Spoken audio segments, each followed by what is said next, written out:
ఏలూరు జిల్లా కైకలూరులోని railway station రోడ్డులో ఉన్న యాదవ సంఘం కార్యాలయంలో కైకలూరు నియోజకవర్గ యాదవ సంఘం ఆధ్వర్యంలో విలేకరుల సమావేశం నిర్వహించారు. ఈ సమావేశంలో ఎంపీ పుట్ట మహేష్ కుమార్ యాదవ్ పై ఇటీవల వెలువడిన అసత్య ఆరోపణలను యాదవ సంఘం సభ్యులు తీవ్రంగా ఖండించారు. ప్రజల అభివృద్ధి కోసం కృషి చేస్తున్న నాయకుడిపై ఇలాంటి నిరాధార ఆరోపణలు చేయడం తగదని పేర్కొన్నారు. అలాగే ఈ ఆరోపణలు రాజకీయ ప్రయోజనాల కోసం కావాలనే సృష్టించబడినవని వారు అభిప్రాయం వ్యక్తం చేశారు.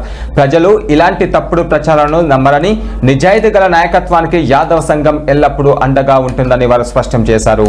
ఈ సమావేశంలో యాదవ సంఘం నాయకులు, సభ్యులు పెద్ద సంఖ్యలో పాల్గొన్నారు. నిజ జీవితంలో నిజాయితీగా పనిచేసే వ్యక్తికి ఎలాంటి పరిస్థితి రావటం చాలా బాధాకరం. ఎందుకంటున్నామంటే ఆయన రాజకీయంలో మచ్చలేని కుటుంబం నుంచి వచ్చి అటు తండ్రి నుంచి కానీ మామగారి నుంచి కానీ మంచి రాజకీయ కలిగిన కుటుంబం నుంచి వచ్చిన వ్యక్తి. అలాంటి వ్యక్తికి ఇలాంటి ఆరోపణలు రావటం చాలా బాధాకరం. ఆయన కొల్లేరు ప్రజలకు కొండంత అండగా ఉంటూ, అలాగే పామాయిల్ రైతులు కానీ, కోకో రైతులు కానీ, మరియు ఇతర రైతులందరికీ కూడా రైతు బాంధవుడిగా ఉంటూ, అలాగే విద్యార్థులకి మొన్ననే చూసాం మనం, దేశంలోనే ఎక్కడా ఇవ్వని విధంగా ఏ ల్యాబులను తీసుకొచ్చి ఈ విద్యార్థుల యొక్క భవిష్యత్తు బాగుండాలనే ఉద్దేశంతో, వాళ్ళందరికీ మంచి చేయాలనే ఉద్దేశంతో కష్టపడిన వ్యక్తి.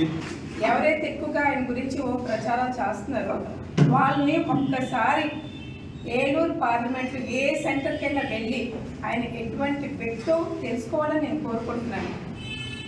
పుట్ట మహేష్ గారు మాత్రమే టార్గెట్ చేయడానికి ఎందుకని వైసీపీ నాయకులు కానివ్వండి, వాటి పేటీఎం బ్యాచ్ కానివ్వండి, ఎందుకని అంత ఆసక్తి చూపిస్తున్నారో సమాధానం చెప్పాలి.